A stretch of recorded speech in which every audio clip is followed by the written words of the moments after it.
नमस्कार दोस्तों। अयोध्या के राजा राम की कथा जितनी प्रसिद्ध है उतनी ही अद्भुत और रहस्यमयी है। लेकिन क्या आपने कभी सोचा है कि राम सेतु बनाने की योजना के पीछे क्या कोई और रहस्य छिपा था? आज हम आपको एक ऐसी कहानी सुनाने जा रहे हैं जो वाल्मीकि रामायण में दर्ज नहीं है। यह कहानी इतिहास और कल्पना के उस सीमा पर खड़ी है जहां सच्चाई और रहस्य का मेल होता है। लंका जाने के लिए वानरों की सेना ने समुद्र के किनारे डेरा डाल दिया था। समुद्र को पार करने के लिए एक पुल बनाने की योजना तैयार की गई। नल और नील की सहायता से पत्थर पानी में तैरने लगे और सेतु का निर्माण आरंभ हुआ। लेकिन राम के मन में एक अनजान चिंता थी।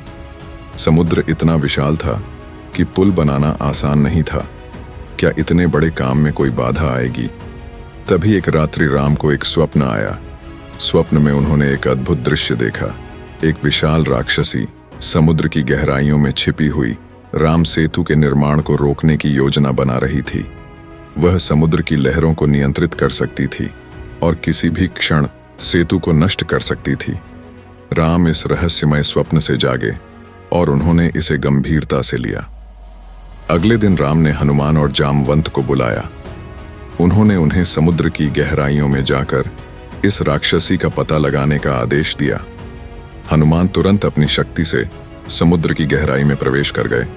समुद्र के तल में उन्होंने देखा कि एक गुफा थी जो अंधेरे और रहस्य से भरी हुई थी।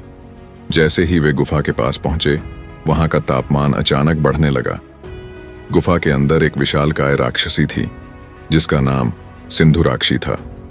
उसकी आंखें आग की तरह जल रही थीं और उसकी उपस्थिति से ऐसा लग रहा था जैसे वह समुद्र का सारा पानी अपने अंदर समेट लेगी। हनुमान ने उससे पूछा, तू कौन है और इस सेतु निर्माण में बाधा डालने की योजना क्यों बना रही है? सिंधुराक्षी ने ठाका लगाते हुए कहा, मैं समुद्र की रक्षा करती हूं। यह पुल समुद्र के संतुलन को बिगाड़ देगा।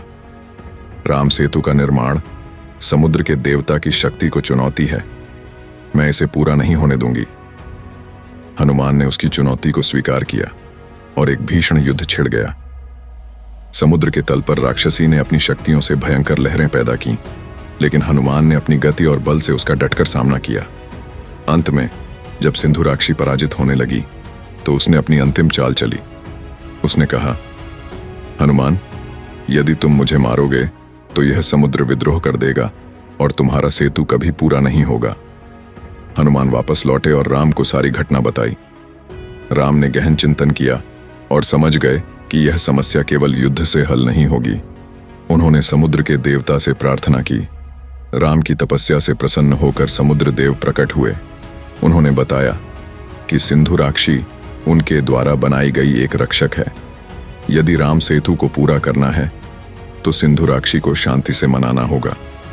राम स्वयं समुद्र के तल में गए और सिंधुराक्षी के सामने प्रकट हुए। राम ने अपनी विनम्रता और धर्म का परिचय दिया। उन्होंने सिंधुराक्षी से वादा किया कि राम सेतु समुद्र को नुकसान पहुंचाने के लिए नहीं बल्कि धर्म की स्थापना के लिए बनाया जा रहा है। सिंधुराक्षी राम की सत्यता और दिव्यता से प्रभावित हुई और उसने सेतु निर्माण के लिए अनुमति दे दी। राम सेतु बनने के बाद जब सबने राहत की सांस ली, तब राम ने अपने मंत्रियों को बुलाया और कहा, यह केवल एक पुल नहीं बल्कि हमारी आस्था और संघर्ष का प्रतीक है। लेकिन इसे बनाने के लिए हमें केवल बल की नहीं बल्कि बुद्धि और विनम्रता की भी आवश्यकता पड़ी। कहानी यहीं खत्म नहीं होती।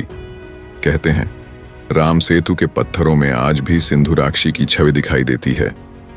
यह सेतु केवल इंसानी प्रयास का परिणाम नहीं था बल्कि समुद्र की शक्तियों के साथ एक अद्भुत संधि का प्रमाण है। कहते हैं कि हर बड़ी चुनौती केवल बल से नहीं बल्कि सत्य, धैर्य और सही दृष्टिकोण से हल होती है।